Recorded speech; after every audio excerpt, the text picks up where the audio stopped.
एक ही फ्रेम में है हिंदी सिनेमा की 3 सुपरस्टार हीरोइनें।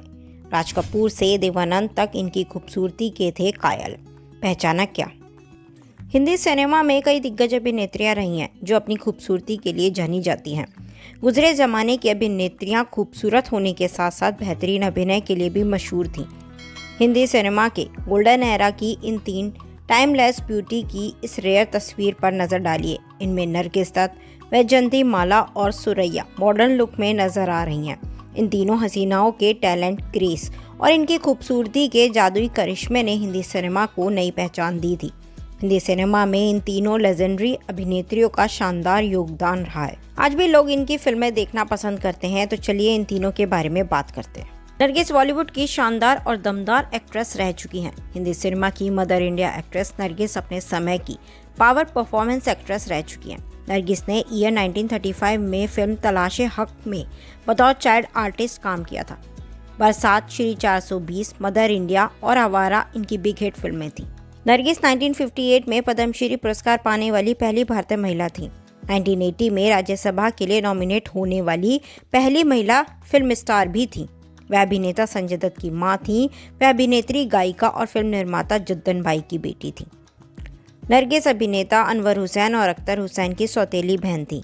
वह भारतीय स्पोस्टिक सोसाइटी से जुड़ी हुई थी और 1970 के दशक की शुरुआत में उनकी पहली संरक्षक थी। उन्होंने अजंता कला सांस्कृतिक मंडली का गठन और प्रबंधन किया था, जो भारतीय सैनिकों के मनोरंजन के लिए सुदूर सीमावर्ती क्षेत्रों में प्रदर्शन करती थी। 3 मई 1981 को 51 ईयर की उम्र में अग्नाशय के कैंसर से उनकी मौत हो गई। उनकी याद में 1982 में Nargis Dutt memorial cancer foundation की स्थापना की गई थी। राष्ट्रीय एकता पर सर्वश्रेष्ठ फीचर फिल्म के लिए नरगिस दत्त पुरस्कार उनके सम्मान में वार्षिक फिल्म पुरस्कार समारोह में दिया जाता है। नरगिस ने अक्सर दिल की दुविधा में फंसी महिलाओं की भूमिका निभाई थी, जिसका अंत दुखद होता था। उन्होंने 1968 में एकमात्र Greek film so many dreams on the street में अभिनय किया था। नरगिस दत्त के दौर में वैजयंती माला का अपना अलग नाम था। साउथ सिनेमा से हिंदी सिनेमा में आई वैजयंती माला का अपना चार्म था। वैजयंती माला ने हिंदी सिनेमा में ईयर 1951 में आई फिल्म बहार से डेब्यू किया था। इसके बाद वैजयंती माला ने फिर कभी पीछे मुड़कर नहीं देखा। मैं क्या करूं, मुझे बुढ़ा मिल गया सॉन्ग वैजयंती माला पर ही फिल्माया गया था। दिलीप कुमार की देवदास 1955 में वैजयंती माला ने चंद्रमुखी का रोल प्ले किया था। वैजयंती माला को आखिरी बार फिल्म गवार 1970 में देखा गया था। वैजयंती माला अपने समय की बॉलीवुड शीर्ष नर्तकियों में से एक थी। वे कांग्रेस पार्टी की सदस्य थी और 1980 के दशक में संसद सदस्य चुनी गई थी। उन्होंने देवदास 1955 में अपनी भूमिका के लिए सर्वश्रेष्ठ सहायक अभिनेत्री का फिल्मफेयर पुरस्कार लेने से इनकार कर दिया था। वैजयंती माला इंदिरा गांधी की करीबी थी।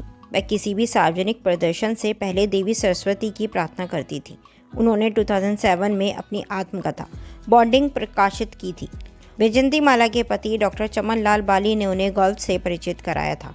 उन्होंने दीवार में मां की भूमिका ठुकरा दी, जो बाद में निरूपा रॉय को मिली थी। उन्होंने फिल्में छोड़ने के बाद एक नर्तक अकादमी खोली और झींगा पालन का काम शुरू किया। वह अब कभी कभी मंच पर दिखाई देती हैं और नृत्य के प्रति अभी भी उनकी गहरी रुचि है।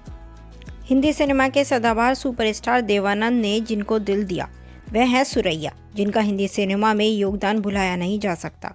बता दें कि सुरैया आज़ाद भारत की पहली एक्टर सिंगर हैं। देवानंद ने फिल्म अफसर के सेट पर सुरैया को प्रपोज किया था और हीरे की अंगूठी सगाई के रूप में पहनाई थी। हालांकि कुछ कारणों से दोनों की शादी नहीं हो पाई। सुरैया जी के अंतिम संस्कार में देवानंद इसलिए नहीं गए थे क्योंकि वह उनकी यादों से बाहर नहीं आ पा रहे थे। वहीं भारत सरकार ने सिनेमा के 100 साल होने के मौके पर ईयर 2013 में सुरैया की तस्वीरों वाले डाक स्टाम्प भी जारी किए थे।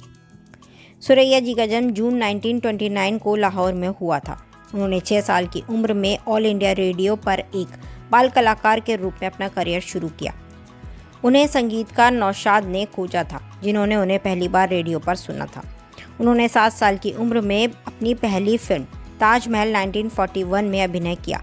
वे 1948 से 1951 तक अभिनेता देवानंद के साथ रिश्ते में रहीं। उन्होंने अपने करियर के अंतिम 40 वर्षों में कोई नया गीत नहीं गाने का निर्णय लिया। सुरैया जी ईयर 1940 के दशक के अंत और 1950 के दशक के प्रारंभ में सबसे अधिक कमाई करने वाली महिला स्टार थीं। उनकी इंडस्ट्री में कई लोगों से दोस्ती थी, जिसमें राज कपूर, मदन मोहन, पैदी जयराज, निम्मी, तबस्सुम और हसन कमाल शामिल थे। वह नौशाद को अपना गुरु मानती थीं। देविका रानी ने उन्हें अनुबंध की पेशकश की थी और सहगल ने अपनी कुछ अंतिम फिल्मों के लिए उन्हें चुना था। उन्होंने केएल सहगल के साथ युगल गीत गाने से यह कहते हुए इनकार कर दिया था कि गायिका के रूप में वह उनसे मुकाबला नहीं कर सकती। 31 जनवरी 2004 को 74 ईयर की उम्र में उनका देहांत हो गया। अब हमें कमेंट कर बताएं जरूर कि नरगिस, सुरैया और वैजंती माला में से आपको कौन पसंद है और इनकी कौन सी फिल्म आपको ज़्यादा पसंद है और कौन सा किरदार निभाया हुआ आपको इनका कौन सी फिल्म में ज़्यादा पसंद है। कमेंट कर हमसे शेयर जरूर करें। हमारे चैनल को लाइक कीजिए, शेयर कीजिए, सब्सक्राइब कीजिए। Thanks for watching.